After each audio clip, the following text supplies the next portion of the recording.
This next topic is really fascinating. So a New York Times reporter spent a weekend with an emotional support AI companion and lived to tell the tale. There's a new wave of digital chatbots that are supposed to make you feel like you have someone to talk to and turn to help with any hard feelings. So, Jen, what do you think? Would you turn to a chatbot for emotional support? Ooh, the audience. Okay, wait, though. My partner, I love him, but when I come to him with my anxieties and I've repeated them to him like 12 times, he would rather I not tell him about it the 13th time. Yeah. So perhaps the little chat AI thingy would better tolerate my anxiety. But I'm of the view that anything that has to do with mental health, whatever it is that you're feeling, any technology that we can use to make us feel better, provided it doesn't murder you in the end, is fine. Good point. Yeah, good point. Very good. That's the thing is we now. I don't trust robots. I don't like them, and I think they're taking over. And I think I'm going to have to move under a rock because they're everywhere now. Between robots and AI, we have robot vacuum cleaners. We have robot lawnmowers. Robots with blades. See, that's bad. Robots with weapons. Robots with weapons. I don't necessarily like robots because I am hypothetically scared of them, but also because of privacy. I'm like, where is all of this vulnerable, tender, sensitive information going? I want everybody to have an avenue to speak their truth and to share what's going on in their life. So I do believe that robots could be beneficial, or AI could be beneficial for folks struggling with mental health.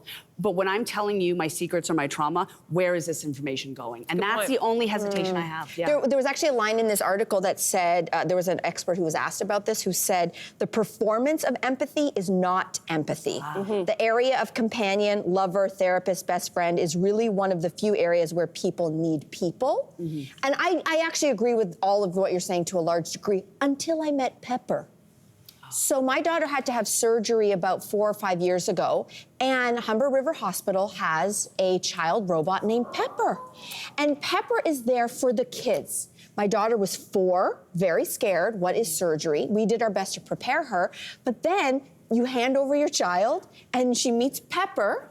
And Pepper I don't know if I could classify it as AI, but it's supposed to also read your kids' emotions. Did it talk? It does. Okay. She gives all the information on the screen as to what's about to happen, all of the things in childlike language. But Pepper also looks at Marqueza, which is a little creepy, and she's supposedly reading her emotions and also hearing how she's talking. Is she scared? Is she happy? Does she need support? Does she have anxiety? And Pepper was the one who led Marqueza into the operating room. Yeah. And I gotta tell you, normally I'd be like, oh no, Pepper, step aside, she's got a mom.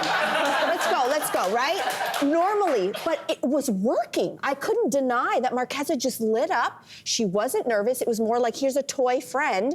And she went into the OR flawlessly. So there are areas. Does that mean she's gonna help her recoup if she's having trauma over the surgery after? Maybe not, Pepper. She's got me. Yeah. But I, at that moment, saw, to a point, there is room. But Pepper's for this. cute. Pepper's sweet. Pepper's approachable.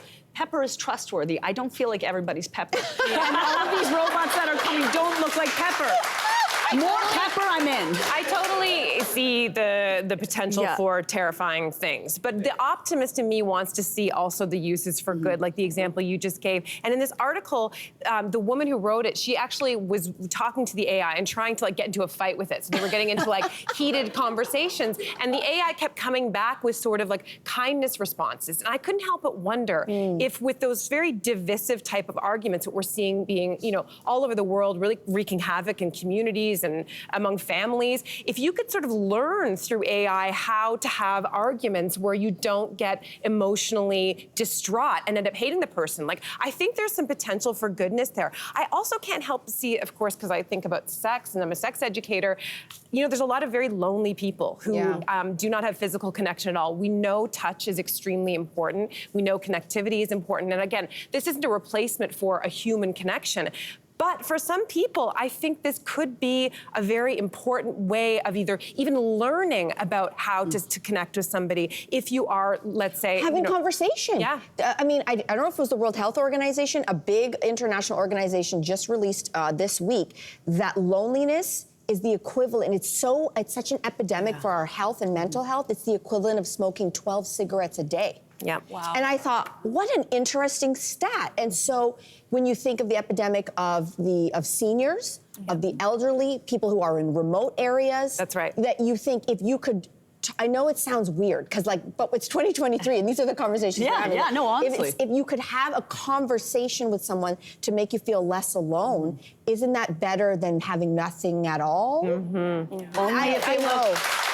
Only if they look like Pepper. Okay. Only if they look Only like Pepper. And not like a transformer. Yeah, exactly. No Transformers. If you turn into Optimus Prime, we got problems. We got real big problems. Thanks for watching. We've got lots more discussion and debates on everything from food and fashion to pop culture and current events. Don't forget to click like and subscribe.